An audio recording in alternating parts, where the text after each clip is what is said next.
How to increase or decrease adjust alarm volume on Samsung Galaxy S26 Ultra. So let's start the video. First of all, go to app library. Now here, so click on settings app.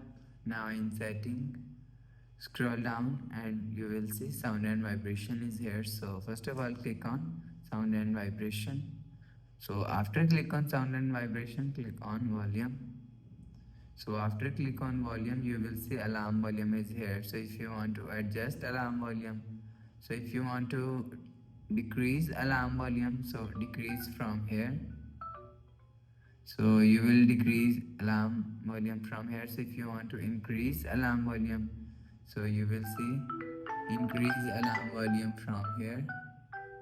So after adjusting, go back to home screen, refresh phone. So that's how you can adjust, increase or decrease alarm volume on Samsung Galaxy S26 Ultra.